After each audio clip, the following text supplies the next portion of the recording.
સુધરી જઈએ, નહીં તો આપણે આવનારી આપણી પેઢીનું ભવિષ્ય જોખમમાં મૂકીશું. જો આપણે કોઈનું ભવિષ્ય જોખમમાં મૂકીએ, તમે વિચારો કે આજે કોઈ તમે ભવિષ્ય જોખમમાં મૂકવું ક્રિમિનલ ઓફેન્સથી વધારે કશું થશે નહીં. એક જાતનો ક્રિમિનલ ઓફેન્સ છે અને આપણે બધા જ કરીએ છીએ અને એ આપણી સગવડ માટે કરીએ છીએ. જ્યારે હું મારી સગવડ માટે કરું ત્યારે એ પ્રદૂષણ નથી, પણ જો બીજો કરતો હોય ત્યારે મને એ પ્રદૂષણ દેખાય છે. બસ પ્રદૂષણનો તફાવત જ આટલો છે. હું કરું છું એ મારી સગવડ છે, બીજો કરે છે એ પ્રદૂષણ છે. મારે સુધરવું નથી, મારે ફક્ત ભાષણ આપવું છે, મારે ખાલી પ્રોગ્રામ કરવા છે, મારે ખાલી પોસ્ટર મારવા છે, મારે સ્લોગન બોલવા છે. આ પર્યાવરણ જે છે આપણે પ્રાચીન સંસ્કૃતિથી આપણી સાથે જોડાયેલું છે.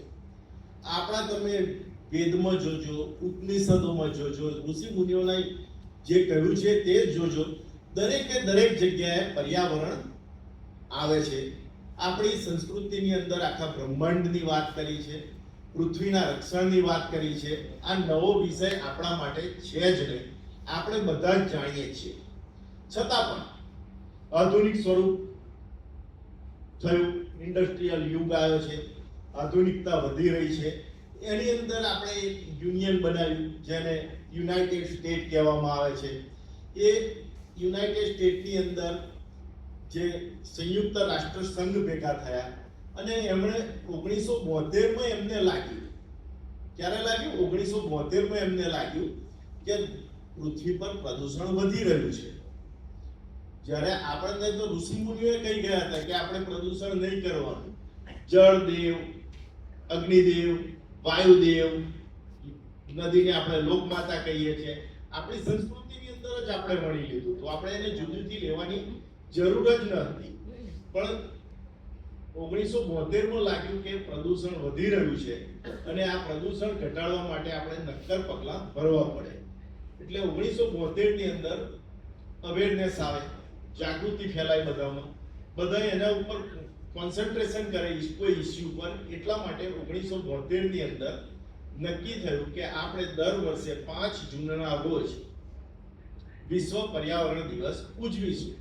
ને એના ભાગરૂપે આજે આપણે ભેગા થયા છે. આમ આજે 4 જૂન છે એટલે આપણે એવું માનવાનું કે આ પર્યાવરણ દિવસ એક ના હોય, એનો દિવસ દરરોજ હોય. આખું વર્ષ જ પર્યાવરણ દિવસ તરીકે આપણે રાખવા ઉજવીશું. આખો વર્ષ જ આપણે એનું પાલન કરીશું અને તો જ આ દિવસ આપણને સાર્થક થશે. ત્યાર પછી 1973ની 5મી જૂનથી શરૂઆત કરી આ દિવસ ઉજવવાની અને આ દિવસનું એ વખતનું થીમ આપ્યું વન અર્થ.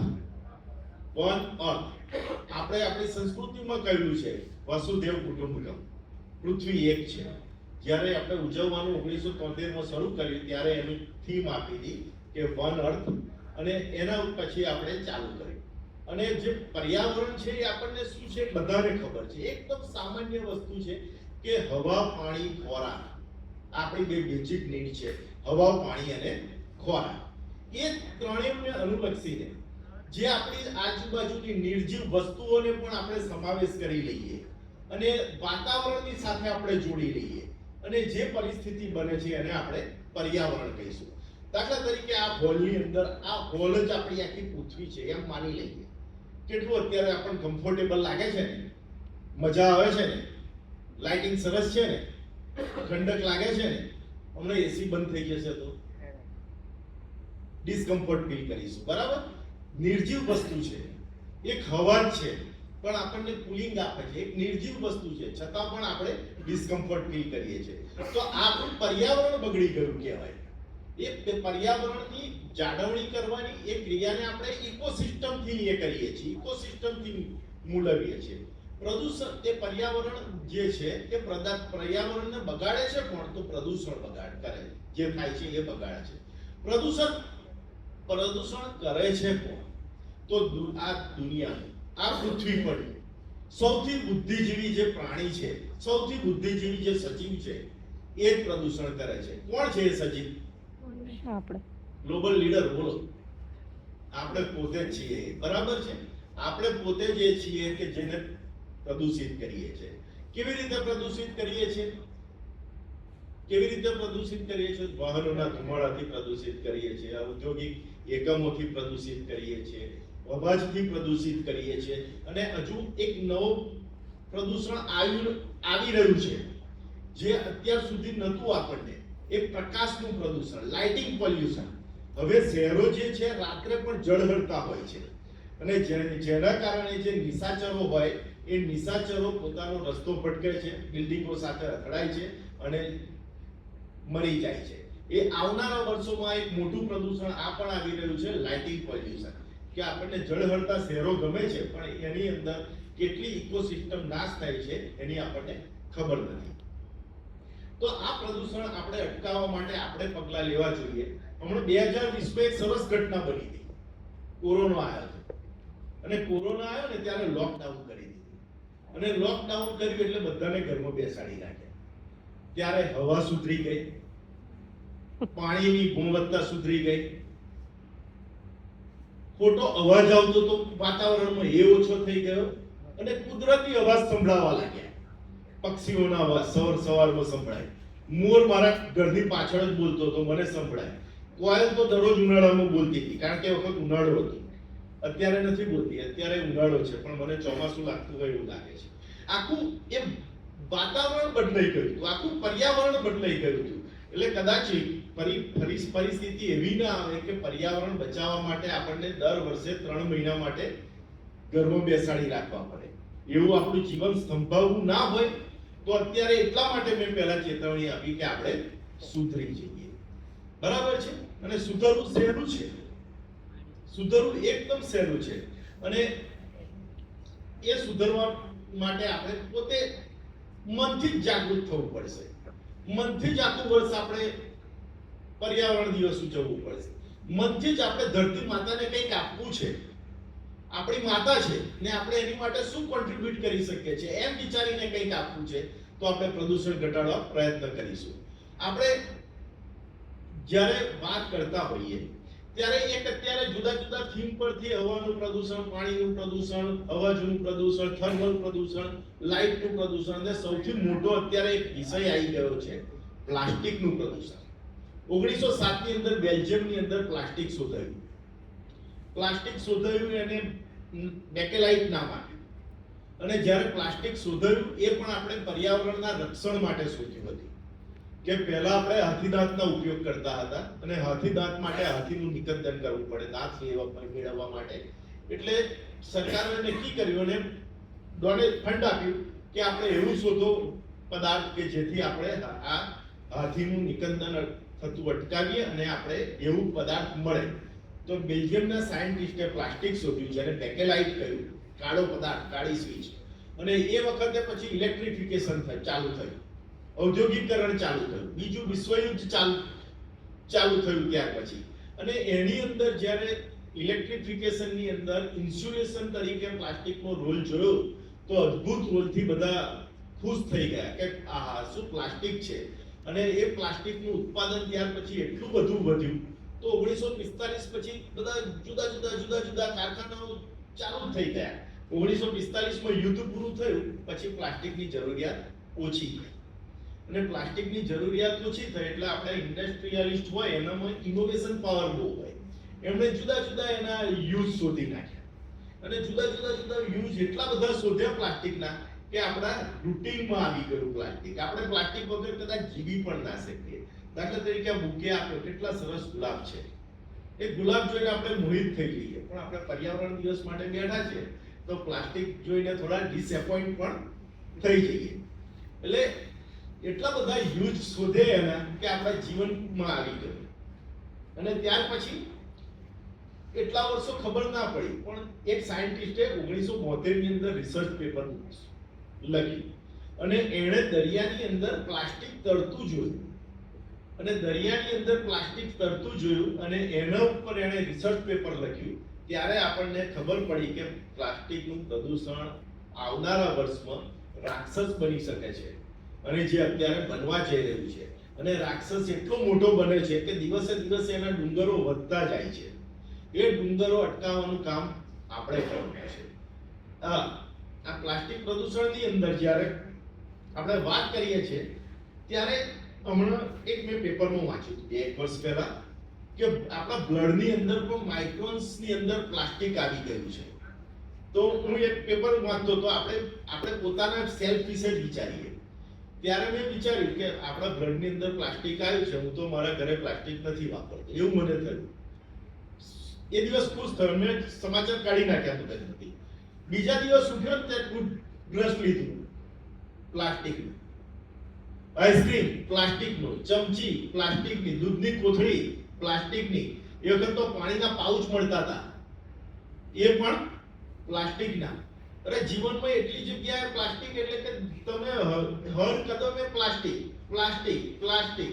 અને એ પ્લાસ્ટિક આપણા બ્લડની અંદર જાય છે. બ્લડની અંદર ખાલી હિમોગ્લોબિન હોવું જોઈએ, પ્લાસ્ટિક હોવું ના જોઈએ. અને એના કારણે આપણને જે રોગો થાય છે કે પહેલા માથાથી ચાલુ કરીએ તો અહીંયા ન્યુરોસાયન્સ આવે, મગજની અંદર કાંટો પડવાની શક્યતા વધી.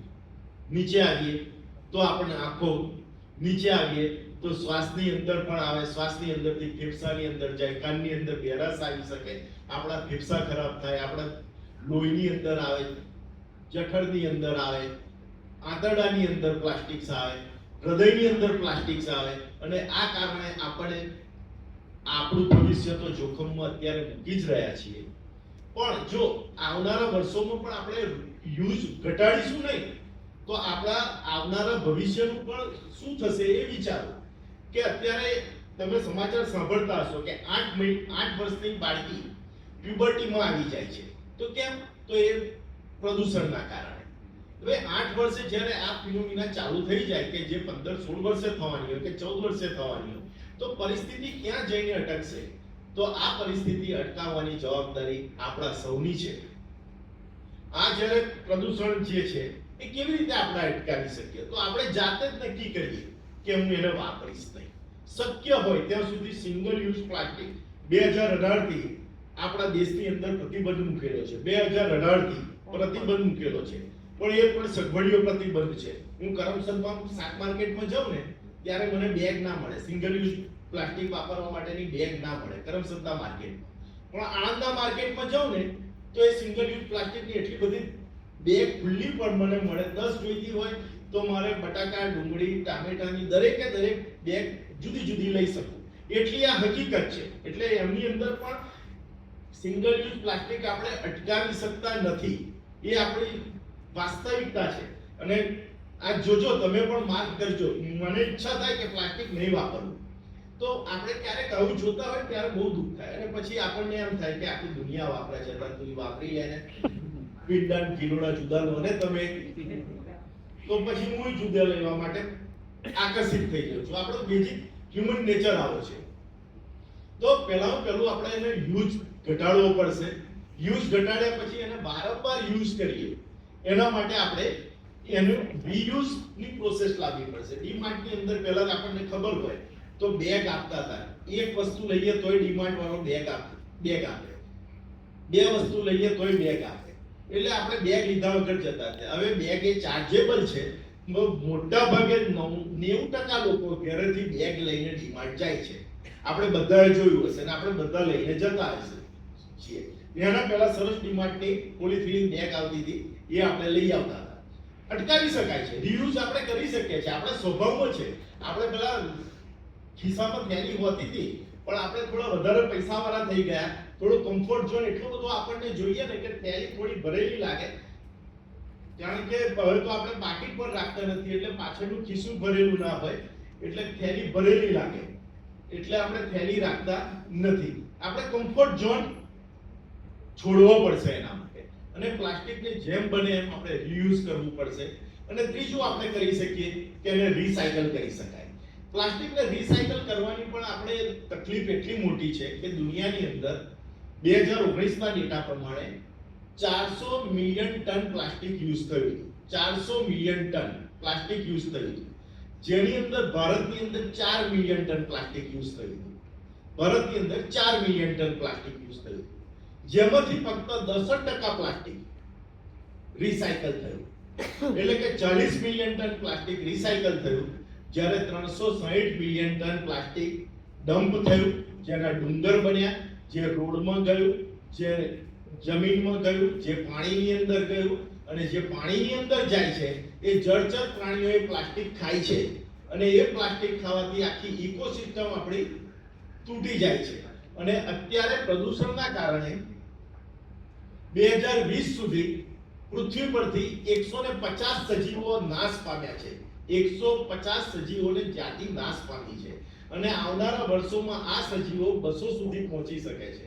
તો પ્લાસ્ટિક પોલ્યુશન માટે જુદી જુદી થીમ ઉપર કામ કરીએ છીએ. આપણે 2018 ની અંદર થીમ હતી બીટ પ્લાસ્ટિક પોલ્યુશન, કે બીટ પ્લાસ્ટિક પોલ્યુશન એટલે કે પ્લાસ્ટિક પોલ્યુશનને હરાવીએ. મને નથી લાગતું કે આપણે હરાવી શકીએ. હરાવી શકીશું? હા કે ના? પ્લાસ્ટિક પોલ્યુશનને હરાવી શકીશું? હા. તો હવે આ 2025 ની થીમ એવી છે કે હરાવવાની વાત જ નથી. હરાવવાની વાત જ નથી. Putting end to plastic pollution. Plastic pollution નો અંત લાવો. આપણે એની વાત જ નથી, હરાવવાની વાત જ નહીં. એની જો રમવું જ નથી. બરાબર? કોઈ આપણે ક્રિકેટ રમતા હોઈએ, આપણે શેરીમાં ક્રિકેટ રમીએ, અને કોઈ વારંવાર અંજુ બોલતું હોય, ખબર છે અંજુ બોલવું એટલે તો બરાબર છે. ખોટું બોલતું હોય તો આપણે એની જો ફરી રમવા જઈએ ક્યારે? રમવાનું જ નથી, એને હરાવવું જ નથી. આપણે એની જોડે અંત જ લાવવો છે, અને પ્લાસ્ટિક પોલ્યુશનનો આપણે અંત લાવવો પડશે. આ આપણી નૈતિક જવાબદારી બનશે. જો આપણે પ્લાસ્ટિક પોલ્યુશનનો અંત નહીં લાવીએ તો પ્લાસ્ટિક ચોક્કસ આવનારી પેઢીનો અંત લાવી દેશે. એ નક્કી જ છે. કારણ કે 40 વર્ષને ડેથ થઈ જશે આપણા આવનારી પેઢીની. આવનારી પેઢીનો દાદા 12 વર્ષે બની જશે. આવનારી પેઢીનો દાદા કેટલા વર્ષે બની જશે? 12 વર્ષે. અને 40 વર્ષે તો આપણે પરલોક સીધાવી જઈશું. આપણે પુનર્જન્મમાં માનીએ છીએ. બરાબર? તો આપણે કહીશું સારું ફરી જન્મ થશે 40 વર્ષ પછી. પણ એવું નથી. પુનરાવર્તનમાં આપણે નથી માનવું, આપણે પરિવર્તનમાં માનવું છે. આપણે વિચારો પરિવર્તન ના કરી શકીએ. એક સામાન્ય નિર્જીવ વસ્તુ છે, પ્લાસ્ટિક સજીવ વસ્તુ છે. એને પકડવા કોણ જાય છે? આપણે જઈએ છીએ કે એ જાય છે? આપણે પકડીએ છીએ. તો એને શું કરવા પકડીએ? ખરાબ વસ્તુ તમે પકડો છો ક્યારે? આ ગ્લોબલ લીડરને પૂછું, ખરાબ વસ્તુ હોય તમે પકડો ક્યારે? અને પ્લાસ્ટિક દેખાવમાં સરસ લાગે હો ને, પણ જ્યારે એને ગરમ કરો ને બરાબર, કોઠારી સાહેબ બેઠા છે, ગરમ કરો ત્યારે કેવું હોય? એની ગંધ કેવી આવે? બહુ ખરાબ ગંધ આવે.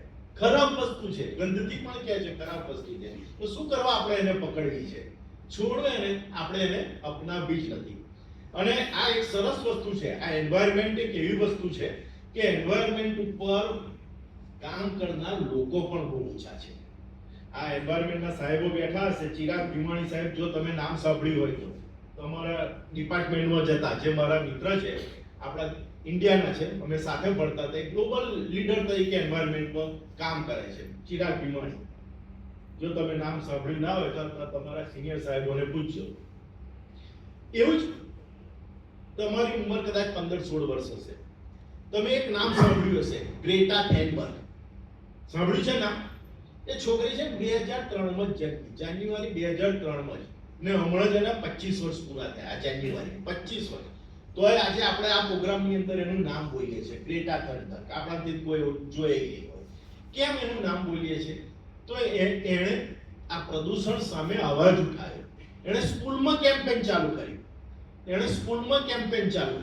અને પ્રદૂષણ સામે એણે જ્યારે આગળ યુએનમાં ભાષણ આપવા ગઈ, અને એનું ભાષણનું પહેલું જ્યારે 2018 ની અંદર એને ભાષણ હતું, એ ભાષણનો એનો ટોપિક હતો કે તમે અમારું ભવિષ્ય ચોરશો નહીં.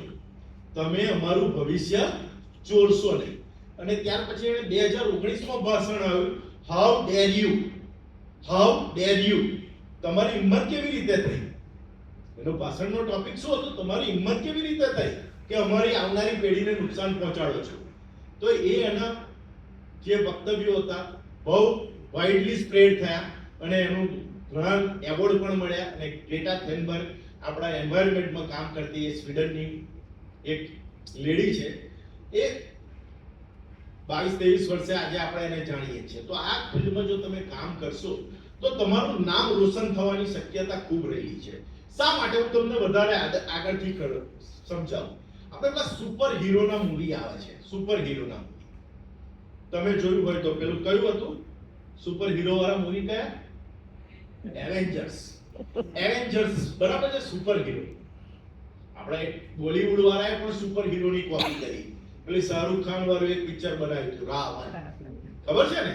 રાવણ. પણ આપણો સુપર હીરો ખરો ને, સુપર હીરો એટલે આપણા કરતા તો કંઈક ઓબ્વિયસલી જુદો જ છે, એના વધારે જ કેપેસિટી છે, છતાં પણ હિરોઈનની પાછળ ફરતો હતો.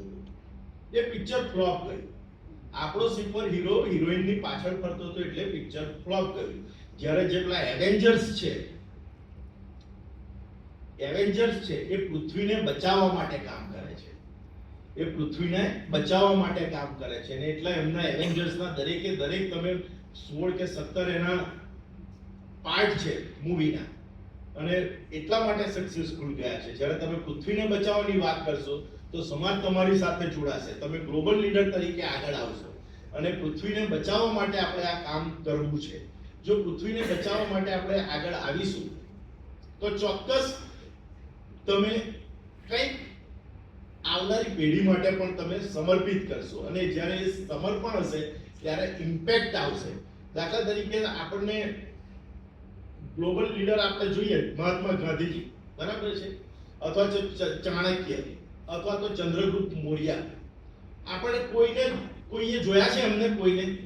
પણ છતાંય આપણને યાદ છે, બરાબર છે. અને આપણે તો આપણી ચોથી પેઢી કહીએ, આપણા દાદાના દાદાના દાદા, કદાચ આપણને નામ પણ ખબર નહીં હોય, કદાચ એમણે શું કર્યું હશે એ પણ આપણને ખબર નહીં હોય. કેમ? તો એમણે પોતાના માટે જીવન જીવ્યું છે અને જે આગળ હું નામ બોલ્યો એ એમણે દેશના માટે જીવન જીવ્યું છે. એમણે કંઈક સમર્પણ કર્યું છે, એમણે કંઈક ઇમ્પેક્ટ આપ્યો છે. તો આપણે ઇમ્પેક્ટ આપવો પડશે અને એના માટે બહાર આવવું પડશે. અહીંયા ડાયરેક્ટરો ઘણા બધા છે, ફાઇનાન્સર ઘણા બધા છે, પણ એકચ્યુઅલ તમે એવેન્જર્સ તો તમે જ છો. આ જે ગ્રીન ટી શર્ટમાં બેઠા છો એમણે એવેન્જર્સ તરીકે બહાર આવવું પડશે, બોલવાનું શરૂઆત કરવું પડશે. એકાદ 2 કલાક તમારે દેશ માટે આપવો પડશે, એકાદ 2 કલાક માટે તમારે દુનિયા માટે આપવો પડશે, એકાદ 2 કલાક તમારે પૃથ્વી માટે આપવા પડશે.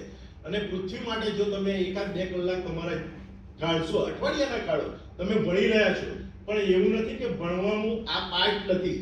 તમે ભણવાની સાથે સાથે એક્ટિવિટી કરશો તો તમે લીડર તરીકે બહાર આવશો અને લીડર તરીકે બહાર આવશો તો ચોક્કસ તમારામાં કંઈક એવા ગુણ હશે ત્યારે જ બહાર આવી શકશો. તો જ્યારે પ્લાસ્ટિક પોલ્યુશનની વાત આવી છે ત્યારે રિસાયકલ આપણે કરવા માટે વધારે પ્રોત્સાહન આપીએ. પહેલું તો આપણે એને વાપરવું જ નથી, વાપરીએ તો વારંવાર વાપરીએ અને ધારો કે વાપરી લીધું તો એને જ્યારે ડસ્ટ ના ફેંકતા એનું રિસાયકલિંગ થાય એવું આપણે પ્રયોજન કરવું જોઈએ. કારણ કે જીવનની અંદર એટલું બધું વણાઈ ગયું છે, આપણે એને ભયબંધી કરવી જ નથી, પણ કદાચ હવે કરવી પડે તો એનું રિસાયકલ થાય એવા પ્રોત્સાહન આપીએ, આપણે રિસાયકલ થવા માટે પ્રયત્ન કરીએ. અને જે આપણી એજન્સીસ છે એ પણ આ કાર્ય કરતી જ હોય છે એના બાબતનું. તમે એક કેસ સ્ટડી છે ઇન્દોર સિટી છે, છેલ્લા 7 વર્ષથી ક્લીનેસ્ટ સિટી છે આપણે ઇન્ડિયાનું, ને ખરેખર છે જ. ત્યાં આગળ છે ને સવારમાં જે કચરા લેનારા હોય ને એ 8 પ્રકારના જુદા જુદા વેસ્ટ સાથેના એમની પાસે ડબ્બા હોય છે અને જુદા જુદા ડબ્બામાં જ વેસ્ટ ત્યાંના લોકો નાખે છે. હેબિટ ડેવલપ કરાય છે. આપણને અહીંયા આગળ હેબિટ ડેવલપ કરાવતા નથી અને પછી કહેવામાં આવે છે કે આપણે કરતા નથી. હેબિટ ડેવલપ કરાવવી પડે અને જો આપણને પણ આ રીતે હેબિટ ડેવલપ કરાવીએ તો આપણે પણ સુધરી શકીએ એમ છીએ. અને સુધરવાની આપણે બધા પ્રતિજ્ઞા કદાચ આજે કરવી જોઈએ કે આપણે પ્લાસ્ટિક નહીં વાપરીએ. તો શું તમને ઈચ્છા છે કે આપણે પ્લાસ્ટિક વાપરીશું, ઓછું વાપરીશું કે રિસાયકલ કરાવીશું? એવું કંઈક કરીશું? મનથી નક્કી કરવું છે આપણે. તો શું પ્રતિજ્ઞા લેવી છે? બધા વડીલોના લે તો ચાલશે, પણ અમારે આ ગ્લોબલ લીડરને પ્રતિજ્ઞા લેવડાવીએ. તમને બધાને ઇન્ડસ્ટ્રીયલિસ્ટને ઊભા કરવા સારું ના લાગે. શું આપણે પ્રતિજ્ઞા લેવી છે? બધાએ કરવી. મેં શું કહ્યું? સારું મને ના લાગે. ના, આપણી ઇન્ડિવિડ્યુઅલ જવાબદારી છે. તો આપણે આવો સાથે પ્રતિજ્ઞા કરીએ કે ઊભા થઈને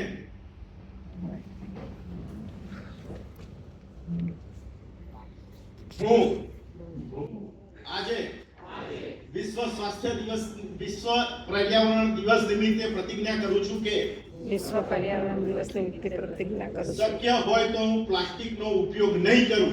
શક્ય હોય તો પ્લાસ્ટિકનો ઉપયોગ નહીં કરું. જો એ પ્લાસ્ટિક હું લાવીશ તો તેનો વારંવાર ઉપયોગ કરીશ જે પ્લાસ્ટિક અને તેને કચરામાં નહીં નાખતા રિસાયકલ થાય તેવો પ્રયત્ન કરીશ. કચરામાં નહીં નાખી શકાય.